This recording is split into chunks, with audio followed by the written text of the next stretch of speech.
Matt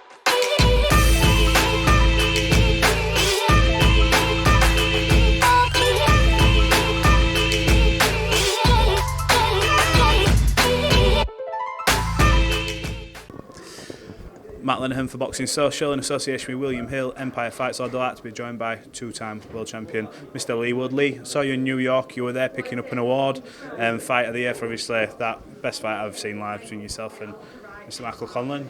How pleased were you to pick up such an accolade? Obviously, go to New York and then you went for the T.O. Josh Taylor fight. Good trip? Yeah, it was a very good trip. I had a lot of fun. Enjoyed myself for a change. Catching up on life.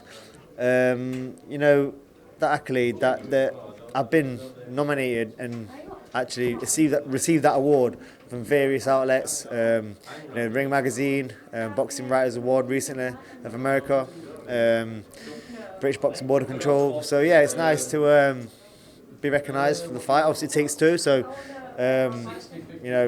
got to share that with Mick because it takes two to tango. Being a great fight, you can't. It's not one-sided, and it's a fight that will be talked about for a long time. A lot of people I've spoke to that went to that fight, they took someone with them. Maybe 5 or 6 people have said they took someone with them for the first time. And they've come out of that fight and be like, is it like this every time? And they're like, no, it's not. But, if them people that came for the first time will go to another fight again and take people with them, we've won and boxing's won. Absolutely, credit to you both. It was amazing to be there watching it live. But obviously, you've kicked on since then and you managed to put yourself in there with a guy that nobody really wanted to fight, Mauricio Lara. You took an L in the first one. Ben Davison chucked the towel in. There was a lot of question marks, but you did the right thing and you came back and you proved a point against someone who hadn't made the weight either. So that must be very satisfying for you, knowing that you did everything right, you came back and you proved a point. Yeah, I should have done that the first time. And I was doing that the first time, and I think it got that easy in there. And I started landing big shots. I thought, let's get him out, let's get that grandstand finish. And in doing so, I got caught with a daft shot. I had a lot to contend with the second time round. Everyone saying, "Oh, it's too fast," and the same thing's going to happen. And you were written off again. Yeah. I always get messages saying, "Retire, you're going to get brain damage," all sorts. But I'm very strong-willed. I don't absorb that information. Like I said on various interviews, I'm very headstrong. I knew what I was going to do. My team believed in me. I believed in me. Just looking at the first fight, I didn't know how people seen it going any other way. I was dominating, and like I said, I just went for the knockout and got clipped. Now it feels good to put it right and move on. I think they felt that because of how Lara performed in there, that he was only going to come into the fight maybe a bit more like gung-ho straight away rather than think that. But that was largely down to what you were doing. You were touching him up in that first fight all night until whatever happened. Look, I think it's important to recognise now, obviously, you've done what you've done. 2-time world champion. No one will take that away from you. Only big fights left. We all know what you want to do. Nottingham, City Ground. We see Eddie Hearn saying earlier, I think yesterday to one of ours over there, I think Charlie, spoke to him about it. What's the crack? What's the update? You must have some assurances or something about this moving forward. Come on, what can you tell us? It's in the process. As Eddie said, step by step. The Forrest grind is my dream. It always has been. And if we can do that next, then I'm all in. It doesn't matter who it is. If it's Warrington, if it's Lopez, or anyone, my mandatory. It doesn't matter who it is. But ideally, realistically, the biggest seller to get the biggest atmosphere, the best atmosphere, is Josh Warrington. The easiest way to do it, the fastest way to do it, without waiting another year, is Josh Warrington. So yeah, at the minute, Josh is the front runner. The talks are ongoing, negotiating's going pretty well, I think, with the club from what I've heard. I'm ready to go. If Nottingham can't be done, we all know Josh does big tickets. I know you're the quote-unquote A side. You got the pelts. You've done it the hard way. You beat the guy who beat Josh. I know Josh wanted to. Josh always says, even off camera, I would have run that back with him because I think he sees it as his personal, which I get. But you're the guy with the belts. If there was an offer to do it at Leeds, big money, as long as it was made sense to you, any chances, or is it a case of, look, you've done everything everyone's wanted you to do your whole career, now it's time for you?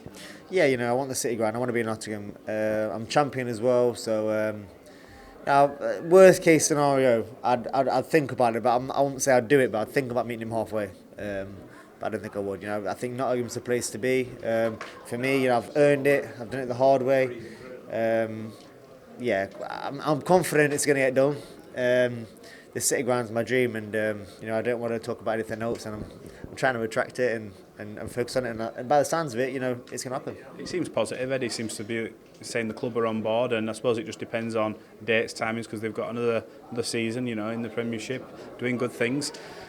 How does the fight between you and Josh go? I won't keep you too much longer because I know you're here to sportsman, but how does the fight between you and Josh Warrington go? You see the run of form he's on. How does it go? Go on, tell us. Like every fight that I say we're going to, we have a game plan. I get a scouting report, which I think is in the process of being made at the minute for a certain individual. Be in depth as well. That. Yeah, it's very. Leigh Wiley spends hours and hours and hours, and Ben will spend hours and hours and hours viewing the footage, and then they break it down for me for the important parts that I need to do. So when I get that, we'll catch up again, and I'll give you my analysis and my prediction. Absolutely. Look, I want to talk to you a little bit about what happened in Belfast. Michael Conlan and Lopez. Wasn't mixed night. He didn't turn up and I don't think did what he was supposed to do in there. He said to me himself, look, I just didn't follow the game plan. I went out there a bit gun shy. What did you make of the result and the performance? And does that completely kill a rematch for you in the future, or would you still be open to it if the terms were right and maybe he got a couple of wins under his belt? Let me know. Yeah, never say never. And I'd love to see him come back from that and actually win a world title. I thought he was going to do it on that night. Did the wrong things. He looked to me like he was putting so much into them shots there, like trying to punch him off, and really what he should have been doing really is trying to make him miss and make Lopez gas a little bit, take him sting out his shots. But looked to me like he was trying to fight too much. He was trying to prove a point, and then he was flying around the ring, then he was dipping down the same way like he normally does. Just a bad night for him. I felt for him because I know how much it meant to him. Maybe a bit too much pressure on him. I don't know. But yeah, I won't rule the rematch out. Eventually it could happen, but he's got to be on a few wins, a running streak of a few wins now, to get back into that position and get himself back into world title contention and then win a world title, I think. Get some good wins together and then look at every match. But like I said, I don't know how many fights I've got left. That could have sailed away now. You don't know. I was just about to say, obviously you've been in the game a long time now. You've seen the ups, the downs, and the backups. Have you got an idea in your head how many more you want? Because it's a brutal game. You've done well. I'm assuming you're doing okay at the game, but have you? Financially, you mean, yeah. Well, I'm not counting your pocket, but obviously you're having big fights, big fight after big fight, and now you're going to get a mega fight, which is obviously going to do well for you. So, in terms of boxing, it's about you get your accomplishments, your legacy, but you want to get out there with a clear mind as well, kind of thing. A lot of fights. So, have you got an idea? Yeah, financially I'm really good with money. I make some smart investments. I don't waste as such money. Like I don't go out and drink a load of money and blow a load of money and do things and what's the words I'm looking for? I don't go broke acting rich, But I've got a few quid now and I've got a few more quid after this next fight. But I'm smart of it. I'm setting myself up for my future. I've set my family up, set my kids up. But for me, it's more about the history. That's what I'm saying. This City Ground fight is what I've wanted since a young age. I want to put my stamp on the city and my mark in boxing and my little bit of history. I've said before, Forrest has done amazing things for our city and for boxing as well, British boxing. Just inducted into the Hall of Fame now. Exactly. He changed the gate. So he's done his things. 80,000. He's had his things that he's done throughout his career. What to be remembered for. I feel like the City Ground is my mark, and I want to leave that mark, and it'll mean everything for me to do that and to achieve that. So and win as well. We can't get beat on a big night, But yeah. Ideally, if you're asking me a question, how many more? If I could pick, it's a City Ground fight and win. And then go into fight the number one ranked by the Ring Magazine, which at the minute I think is Lopez. If they could put that Ring Magazine on the line for us two for that fight, I'd like to go Warrington, City Ground tick, Lopez fight for world title with the Ring Magazine on the line, which would determine the number one in the division, and then call it a day. Okay, Leigh, well, I think you've answered pretty much everything there, Leigh. Appreciate you talking to Boxing Social. Congrats on the award that you went for in New York, and we look forward to seeing this fight with Josh. It's going to be a good one. Thanks a lot, and I can't wait myself.